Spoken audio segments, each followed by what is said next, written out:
Category వెళ్ళాలి అనే point మనకు కావాలి. మొట్టమొదటి కేటగిరీ ఏమిటి? ఆనిముత్యాలు. కనుక పిల్లలు సంతానం ఆనిముత్యాలుగా కావాలని కోరుకుంటూ ఉంటారంటే వారికి ఆల్రెడీ సంతానం కలగకుండా ఉంటే వారు ఈ కేటగిరీలోకి రావచ్చు. అలాగే సంతానం కలిగి వారు కేవలం 5-6 సంవత్సరాల వయసు ఉన్న వారు అయితే ఈ 1వ కేటగిరీనే పాటించండి. ఇంతవరకు సంతానం కలగలేదు, ఇక సంతానం కలిగేటానికి సమయం దగ్గర అవుతున్నది.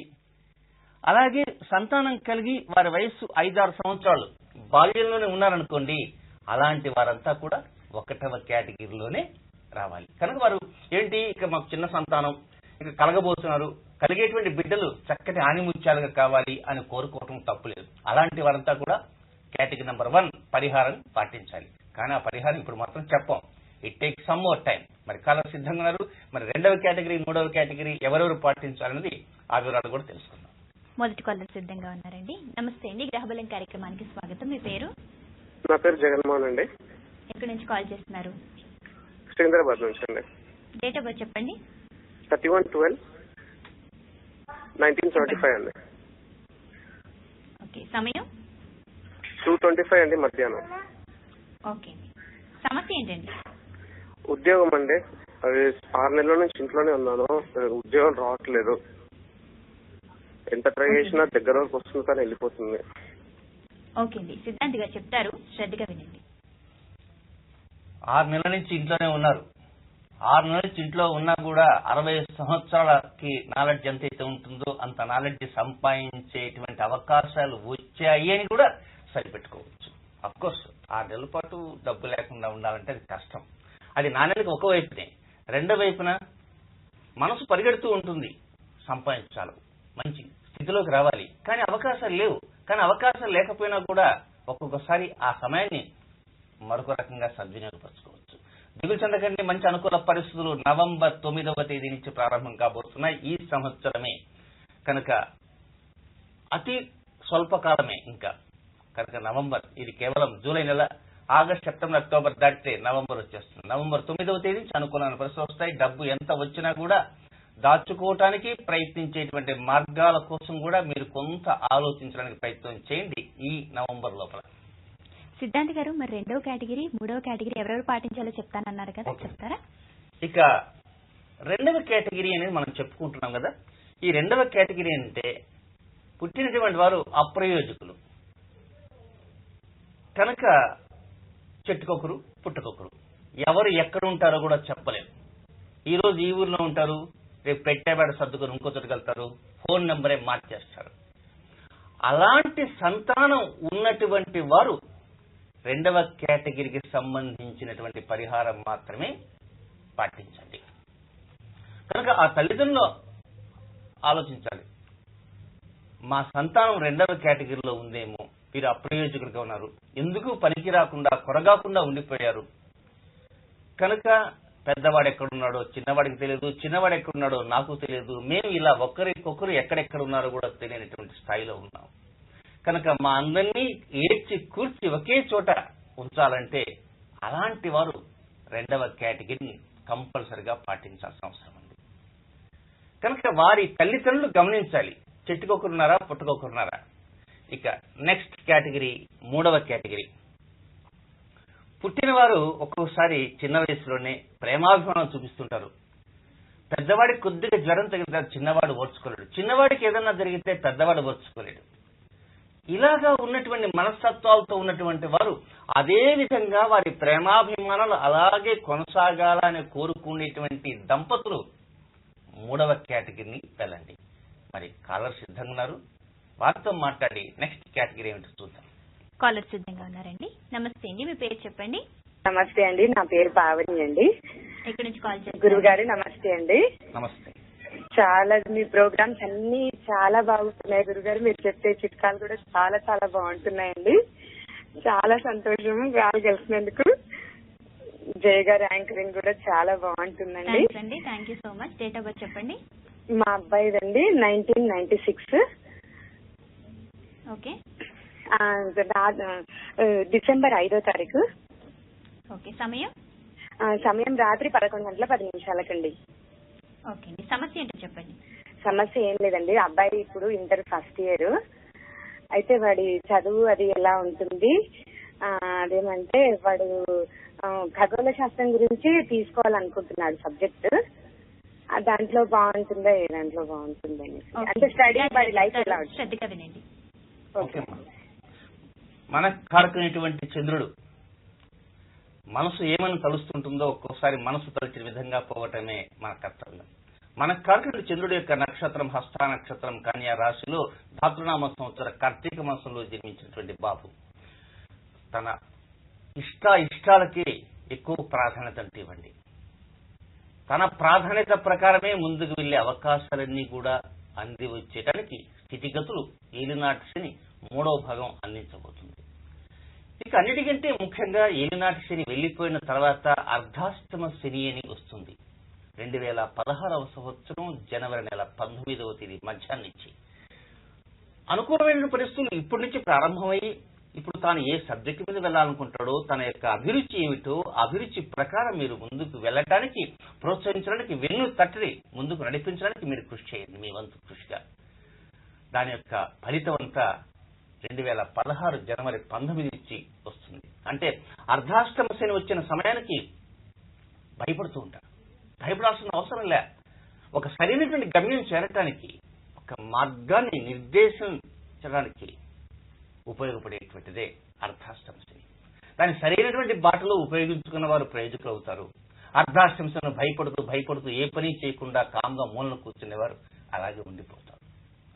కనుక ఇబ్బంది పడాల్సిన అవసరం లేదమ్మా. మంచి అనుకూల పరిస్థితులను కూడా అతి త్వరలోనే ప్రారంభం కాబోతున్నాయి. ఆగస్టు 4వ తేదీ ఉదయం నుంచి 3వ భాగం ఏలినాటి శని ప్రారంభమవుతూ దశ దిశ రెండింటిని కూడా నిర్దేశించబోతున్నది. అయితే ముఖ్యం ఒక్క విషయం మాత్రం గుర్తుంచుకోవడానికి ప్రయత్నం చేయండి. అప్పుడప్పుడు కొంచెం సోమరిగా పడుకుందాం అనేటువంటి ఆలోచన వస్తుంటుంది. కనుక 3వ భాగం ఏలినాటి శనిలో హస్త నక్షత్ర జాతకులు ఎవరైనా సరే కొంచెం శరీరం అలసినప్పుడు కాసేపు రెస్ట్ తీసుకుని ప్రయత్నం చేయండి. అంతే, అది సోమరితనంగా ఒక హ్యాబిట్ గా మాత్రం అలవర్చుకోకండి. విశేషమైనటువంటి గ్రహ సంచార స్థితిగతులన్నీ కూడా హస్త నక్షత్ర జాతకులకు ఏలినాటి శని అందరికి, మీ బాబుకే కాదు అందరి జాతకులకి, హస్త నక్షత్రంలో జన్మించిన అందరికీ కూడా ఆగస్టు 4వ తేదీ ఉదయం నుంచి 3వ భాగం ఏలినాటి శనిలో మురిపంగా ముందుకు వెళ్లేటువంటి అవకాశాలని కూడా అంది రాబోతున్నాయని చెప్పడంలో సందేహం ఎక్కడా లేదు. కాలర్ సిద్ధంగా ఉన్నారండి. నమస్తే అండి, మీ పేరు చెప్పండి. నమస్తే మేడం, నా పేరు రుచిత అండి. ఎక్కడి నుంచి కాల్ చేస్తున్నారు? ఇక్కడ హైదరాబాద్ మేడ్చల్ నుంచి కాల్ చేస్తున్నాను మేడం. డేట్ గురువు గారికి నమస్కారం అండి. కాల్ ఫస్ట్ టైం కలిసింది, చాలా హ్యాపీగా. ఓకే అండి, డేట్ ఆఫ్ బర్త్ చెప్పండి. మేడం, మా హస్బెండ్ ఇది డేట్ ఆఫ్ బర్త్ 17/10/76 సమయం వచ్చేసి ఉదయం 10:15 అండి. ఓకే అండి, సమస్య ఏంటో చెప్పండి. సమస్య ఏంటి లేదు మేడం, అది మా ఆయనది జాబ్ గురించి కొంచెం ప్రాబ్లం గా ఉంది. వైజాగ్ అని మళ్ళీ హైదరాబాద్ అని ఇటు అటు తిరిగాము. సో ఇప్పటికైనా స్టాండర్డ్ అవుతారా? ఇప్పుడు మళ్ళీ హైదరాబాద్ లోనే ఉంటున్నాము. స్టాండర్డ్ అవుతామా, ఫ్యూచర్ లో ఏమన్నా పైకి వస్తామా? జాబ్ చెప్తారు, శ్రద్ధగా వినండి. ఓకే తల్లి, అలాగమ్మా. నవనామ సంవత్సర ఆశ్వీజ మాసంలో జన్మించినటువంటి పుష్యమి నక్షత్ర కర్కాటక రాశిలో జన్మించినటువంటి జాతకులు మీ వారు. ఇక్కడ పుష్యమి నక్షత్రం అంటే ఒక చిన్న విషయం గుర్తు వస్తుంది. ప్రేక్షకులందరికీ ముఖ్య గమనిక,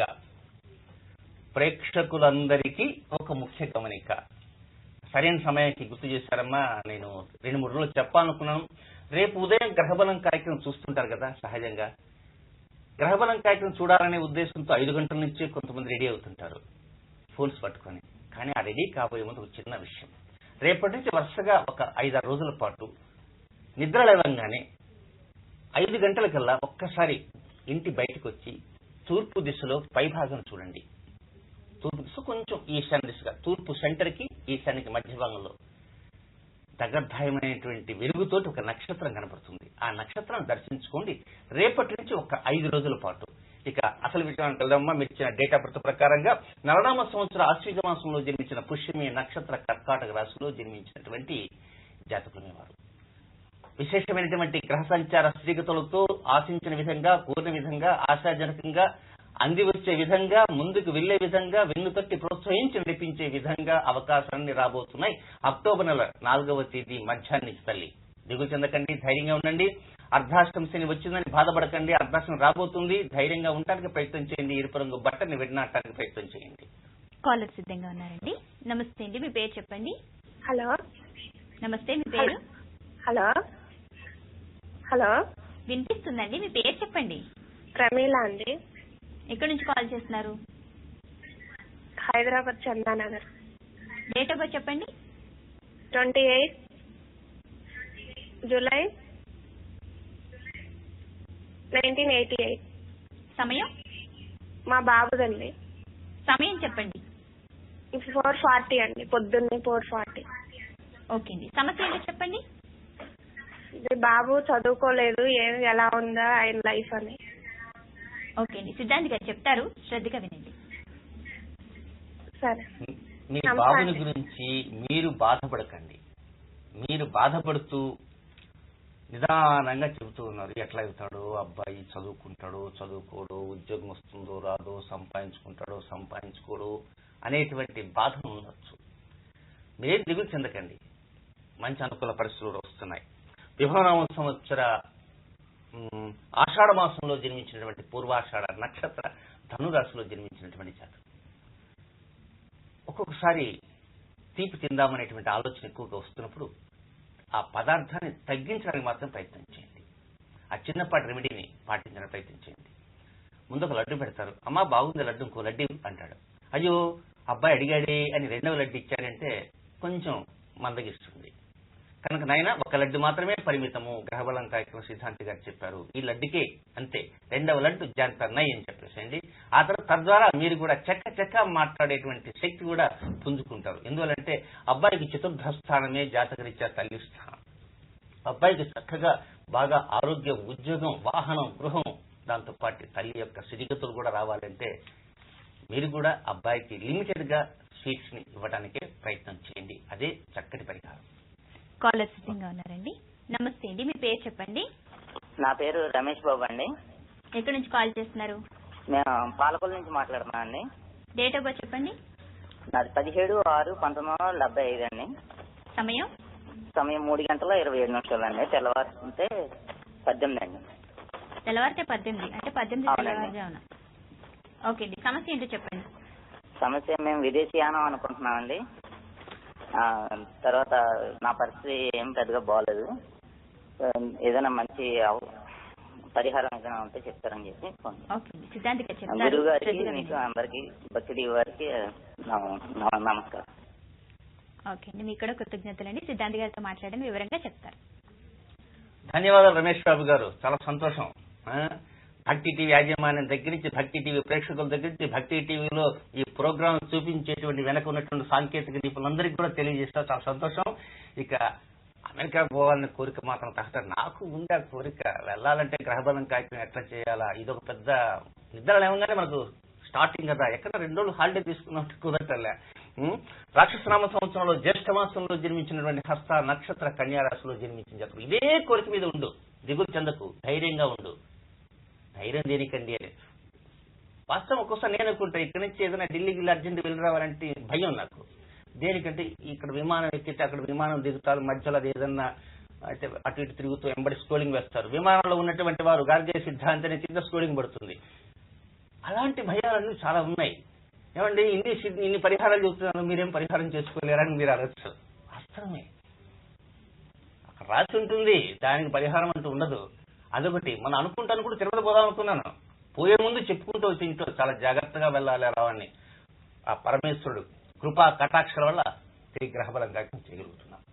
కనుక అలాగే చాలా మంది కోరికలు ఉంటాయి, విదేశీయానం చేయాలని. మంచి పరిహారం చెప్తాను. రమేష్ బాబు బాగా గుర్తు చేశారు. ధన్యవాదాలు రమేష్ బాబు గారు. ఇక ఈ రోజు రేపట్లోనే ఈ సంతానానికి సంబంధించినటువంటి కార్యక్రమం పూర్తి కాబోతుంది. ఒక హస్త నక్షత్ర జాతకులే కాదు, సహజంగా కోరికలు గుర్రాలే పరిగెడుతుంటాయి, వాటికి అంతు పంతు ఉండదు. కానీ ఆ గుర్రాలకి కళ్యాలు వేసేటువంటి లక్షణాలు కూడా ఉంటాయి. కళ్యాలు వేయకుండా గుర్రాలు పరిగెడుతుంటాయి, కళ్యాలు వేసినా గుర్రాలు పరిగెడుతుంటాయి, కళ్యాణం వేసినా వేయకపోయినా గుర్రాలు అక్కడ నిలబడతాయి. దీనికి సంబంధించిన పరిహారం అతి త్వరలో చెప్తాను. రమేష్ బాబు గారు వినండి, మీతో పాటు నేను కూడా ఆ పరిహారం పాటిస్తాను. నేను కూడా అట్లా పోయేసి ఒకసారి తిరిగేసి వస్తే కొంచెం అక్కడ ఉండేటువంటి ప్రేక్షకులంతా ఉంటారు కనుక వారికి కొంచెం కనువిందు చేసినట్టు ఉండేటువంటి అవకాశాలు వస్తాయి. భగవంతుని త్వరలో ఆ స్థితి కలగాలని నేను కూడా కోరుకుంటాను. మీకు కూడా అలాంటి స్థితి కలగాలని నేను కోరుకుంటున్నాను. సిద్ధాంతి గారు మరి 2-3 కేటగిరీస్ గురించి చెప్పారు కదా, మరి తర్వాత చెప్తానన్నారు కదా, చెప్తారా? ఇక ఆ తర్వాత నుంచి 4వ కేటగిరీ. ఇప్పటికే ఆల్రెడీ పిల్లలు కలిగి ఉంటారు. కలిగినటువంటి పిల్లలు 5వ సంవత్సరం లోపల కొంతమంది ఉండొచ్చు, 5వ సంవత్సరం తర్వాత ఉండొచ్చు, ఒక్కోసారి 10-12 సంవత్సరాల వరకు ఉండొచ్చు. ఒక్కోసారి చిన్నప్పుడే ఒకరికి 2 సంవత్సరాలు, ఒకరికి 3 సంవత్సరాలు ఉంటాయి. పెద్దవాడు ఏదో చిన్న పని చేస్తుంటే చిన్నవాడు పాటను కొట్టేస్తాడు. అప్పుడు తల్లిదండ్రులు గమనించాలి. ఇందాక 5వ సంవత్సరం లోపల ఉన్నటువంటి వారు ఆ రెమెడీ చేయండి అని చెప్పాను కదా ఆనిముత్యాల్లోకి. ఇక్కడ తల్లిదండ్రులు గమనించాలి.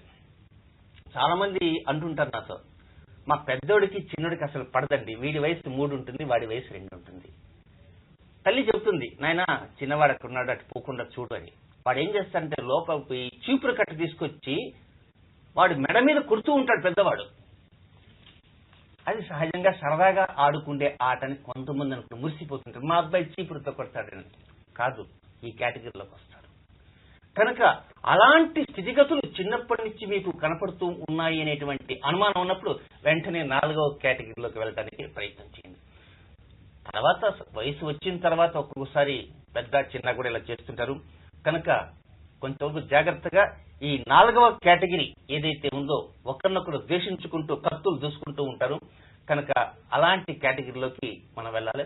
ఇక ముఖ్యంగా రాజయోగ పరిహార పట్టికలో నెంబర్స్ అంటూ ఉన్నాయి. ఆ నెంబర్స్ అనేటువంటి రేపటి కార్యక్రమంలో క్లియర్ గా నేను తెలియజేస్తాను. ఒక పట్టికలాగా వెనక వచ్చేస్తుంది.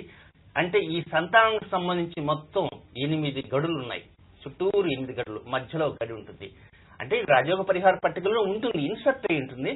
అది మీరు చూస్తే క్లారిటీ అనేది వస్తుంది. ఓకే అండి. సిద్ధాంత్ గారు మరి మిగిలిన కేటగిరీస్ గురించి ఓకే. ఇక సంతానం కలుగుతుంటారు, గర్భస్రావాలు జరుగుతుంటాయి. ఇక్కడ ఒక్క విషయం గమనించాలి. ఒక తల్లి ఉంది, ఆమె గర్భం ధరించింది, గర్భస్రావం జరిగింది. ఆ తర్వాత గర్భం ధరించింది, గర్భస్రావం జరిగింది. ఇప్పుడు వీరికి సంతానం కావాలి. ఇలాంటి వారు 2 పరిహారాలు పాటించాలి. ఏమిటి? 5వ కేటగిరీలో సంబంధించిన పరిహారము మరియు 1వ కేటగిరీ ఆనిముత్యాలు. సంతానం కలగక ఒకవేళ కలిగిన వారు అల్పాయుష్కులుగా మిగిలిపోతూ గర్భస్రావాలు జరుగుతూ ఉన్నటువంటి వారు 5వ కేటగిరీ, ఆ తర్వాత 1వ కేటగిరీ, ఈ 2 పరిహారాన్ని పాటించండి. సంతానం కలగక అలాగే ఉండిపోతారు, అలాంటి వారు అల్పాయుష్కులుగా అయిపోతారు. ఇలాంటి వారు ఉంటారు. ఆ తల్లిదండ్రులు ఏం చేయాలి అంటే 5వ కేటగిరీ పరిహారం పాటించాలి, 1వ కేటగిరీ ఆనిముత్యాలు, అంటే రాబోయే బిడ్డలు ఆనిముత్యాలుగా ఉండాలని, ప్రస్తుత దోషం తొలగాలని 2 పరిహారాలు అంటూ పాటించాలి. కాలర్ సిద్ధంగా ఉన్నారండి. నమస్తే అండి, మీ పేరు చెప్పండి. నా పేరు నారాయణ ప్రసాద్ అండి, హైదరాబాద్ నుంచి మాట్లాడుతున్నాను. డేట్ ఆఫ్ బర్త్ చెప్పండి. 23 చెప్పండి. ఆగస్టు 1986. సమయం మధ్యాహ్నం 1:20 అండి. సమస్య ఏంటండి? మా అబ్బాయి మ్యారేజ్ విషయం అండి. ఎప్పుడు జరుగుతుంది, ఏంటి, ఎప్పుడు చేయాలని గురుగారు. ఏం చేస్తుంటారు మీ అబ్బాయి? మా అబ్బాయి సాఫ్ట్వేర్ ఇంజనీర్ అండి. ఓకే అండి, సిద్ధాంత్ గారు చెప్తారు, శ్రద్ధగా వినండి. అలాగే. ఇబ్బందులు ఏమి లేవండి. తొందరలోనే అనుకూల పరిస్థితులు కూడా వచ్చేస్తాయి. రేవతి నక్షత్ర మీనరాశిలో జన్మించిన జాతకులు సెప్టెంబర్ మొదటి వారం దాటిన తర్వాత నుంచి అనుకూల పరిస్థితులు వస్తాయి.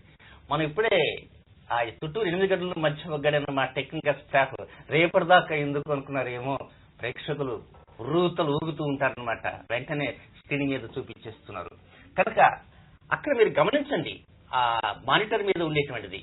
ఆ మానిటర్ మీద ఉండే పైన ఉండేది 50 పైన ఏముంటుందో సార్, బిందు ఉంటుంది. అదంతా చూపించాలంటే చిన్న చిన్న అక్షరాలతో కనుక ఆ బిట్ వరకు కట్ చేశారు. అక్కడ 50 ఉంది కదా, 50 కింద 59 ఉంది. 50 అనేటువంటిది మొదటి కేటగిరీకి చెందిన ఆనిముత్యాలు. ఆ విషయం మాత్రం ఆనిముత్యాలు అంటున్నాం కానీ ఆ పరిహారం చెప్పడంలా వాయిదా పడుతూ ఉంది. ఎందుకు అంటే ఒక చిన్న కారణం వల్ల దాని కింద ఉన్నటువంటిది ఏంటంటే మిగిలిన 7 కేటగిరీలన్నీ ఉంటాయి. కనుక అది అసలు విషయం. కొంచెం నీట్ గా జాగ్రత్తగా అర్థం చేసుకోవడానికి ప్రయత్నం చేయాలి. ఇక తర్వాత నెక్స్ట్ కేటగిరీ అంటూ ఉంది. అసలు సంతానం పూర్తిగా ఉండరు, జీవిత కాలంలో వివాహం అయిపోతుంది, సంతానం కలగరు, ఇంకా కలిగే అవకాశాలు లేవు. మరి ఎట్లా? అప్పుడు పరిహారం చేసి సంతానం కలుగుతారా? కాదు. అలాంటి వారు ఈ పరిహారం పాటించాలి. సంతానం కలగలేదు, మరి ఎందుకు ఈ పరిహారం పాటించాలి? కనుక సంతానం కలగకపోయినా తమకు రాబోయేటువంటి రోజులలో, రాబోయే సంవత్సరాలలో ముక్తి కలగాలనేటువంటి ఒక ఉద్దేశంతో ఒకటి. రెండవది, ఇలాంటి దోషం ఉన్నవారు వివాహం కాకుండా కూడా ఉంటారు. 34, 40, 45. కనుక అట్లా వివాహం కాకుండా ఉన్నటువంటి వారు కూడా ఈ 6వ పరిహారాన్ని పాటించాలి. 6వ కేటగిరీలోకి వచ్చేస్తారు. ఇక 7వ కేటగిరీ, సంతానంలో జన్మించినప్పుడు లోపాలతో జన్మిస్తారు. అవయవ లోపాలు, ఆరోగ్య లోపాలు, దాంతో పిచ్చి, చబలం, వెర్రి. ఇవి పిచ్చి, చబలం, వెర్రి అనేటువంటి ఒక స్థాయి దాటిన తర్వాతనే వస్తుంటాయి. కనుక ఇప్పుడు సహజంగా బిడ్డలు కలిగినటువంటి వారు 2 సంవత్సరాలు 3 సంవత్సరాలు వయసు ఉన్నటువంటి వారు రాబోయే రోజుల్లో వారి సంతానానికి ఎలాంటి ఇబ్బంది కలగకూడదు అనుకున్నటువంటి వారు ఈ పరిహారాన్ని కూడా ఈ కేటగిరీని కూడా పాటించవచ్చు. చూసారా, ఇంతసేపు చెప్పకుండా ఒకటే పరిహారం చెప్పేసేస్తే ఒక్క రోజుతో అయిపోతుంది. కనుక ఎవరెవరు ఏ కేటగిరీని పాటించాలి అనేది, ఒక దంపతులు ఉన్నారు, అమ్మాయి వయసు 4 సంవత్సరాలు, అబ్బాయి వయసు 2 సంవత్సరాలు. ఆ తర్వాత పరిస్థితి ఎలా ఉంటాయో 4 సంవత్సరాల తర్వాత వారికి ఎలాంటిదని అనుకోకూడదు. కానీ ఏదన్నా కనుక లోపాలు వస్తాయి కనుక అలాంటి భయాలని సహజంగా మనిషికి ఉంటాయి. కనుక జాతక చక్రంలో కనపడతాయి, ఒక్కోసారి కనపడనటువంటివి కూడా ఉంటూ ఉంటాయి. కనుక అలాంటి వారంతా కూడా ఈ 7వ కేటగిరీలోకి పరిహారం పాటించండి. చివరి కేటగిరీ 8. అన్నీ ఉంటాయి, చిట్ట చివరిలో తెలుస్తుంది భారతం అంతా. కమ్ములు లెక్కేయటము, లేకపోతే కూలీలు చేయటము. కనుక ఆనిముత్యాలుగా పరిహారం పాటించేవారు కాకుండా మా పిల్లలు బంగారు తండ్రి, బంగారు నాన్న, మా వాడు బాగా సాఫ్ట్వేర్ ఇంజనీర్, మా వాడు పెద్ద ఆఫీసర్ అని ఎవరైతే అనుకుంటారో వారు, అంటే ప్రతి ఒక్కరూ కూడా 8వ కేటగిరీని పాటించడం మంచిది. 1వ కేటగిరీని పాటించడం మంచిది, 8వ కేటగిరీని పాటించడం మంచిది. 8వ కేటగిరీ ఏమిటంటే చిట్ట చివరి స్థాయి, లాస్ట్ స్టేజ్లో ఒకరికి న్యాయం చెప్పాల్సిన ఒక పెద్ద మనిషి నేకపోయి కమ్ముల్లో కూర్చుంటే పరిస్థితి ఎలా ఉంటుంది? ఒక స్థాయిలో ఉండవలసిన వ్యక్తి కమ్ముల్లో పోయి కూర్చుంటే ఎలా ఉంటుంది? మరొక స్థాయిలో ఉండవలసిన వ్యక్తి ఒక అవతల వ్యక్తిని కాల్చి చంపితే పరిస్థితి ఎలా ఉంటుంది? ఆలోచించాలి. కనుక ప్రతి ఒక్కరూ మాకు ఆ స్థితి కలగకూడదు, మా బిడ్డలకు ఆ స్థితి కలగకూడదు అనుకున్న వారందరూ కూడా 8వ కేటగిరీని పాటించాలి. కనుక ఇవి 8వ మొత్తం 8 కేటగిరీలు. మళ్ళా రేపటికి వాయిదా పడింది అని బాధ. మీరేం దిగులు చెందకండి, వాయిదా పడినా కూడా అంతా మన మంచి కనుక్కోవాలి. ఇది రాజయోగ పరిహార పట్టిక కదా. ఈ పట్టికకి ఈ వీటికి ఏమిటని, అది పట్టిక ఒక విధంగా అధ్యాయాలు, 81 అధ్యాయాలతో ఉన్నటువంటి రాజయోగ పరిహార పట్టిక. కనుక ఆ రాజయోగ పరిహార పట్టిక అనేది ఏదైతే ఉందో 81 గడులు, అదే విషయ సూచిక మాత్రమే. మీకు కనపడేటువంటిది ఆ వెనక పక్క అప్పుడప్పుడు కనపడుతుంటుంది కదా, అది ఏమిటి అంటే ఒక విషయ సూచిక. కనుక అలాంటి విషయ సూచికను గుర్తుంచుకోండి. ఇవన్నీ రాసుకుంటూ పోసుకుంటూ వెళ్తుంటే ఇంత పెద్ద ఉద్యమం అవుతుంది. రేపు పరిహారం తెలుసుకుందాం. ఈ రోజు కార్యక్రమంలో ప్రేక్షకులు జాతక సమస్యల పరిష్కార మార్గాలతో పాటు సంతానానికి సంబంధించిన 8 కేటగిరీలు వివరంగా చెప్పారండి. ధన్యవాదాలు. ఈనాటి గ్రహబలం కార్యక్రమంలో మీ జాతక సమస్యలకు పరిష్కార మార్గాలతో పాటు సంతానానికి సంబంధించిన వివరాలు తెలుసుకున్నారు కదా. రేపు పరిహార మార్గం చెప్పబోతున్నారు సిద్ధాంత్ గారు. ఇది ఈనాటి గ్రహబలం కార్యక్రమం. రేపటి గ్రహబలం కార్యక్రమంలో మళ్ళీ కలుద్దాం. అంతవరకు సెలవు. నమస్కారం. నమస్కారం.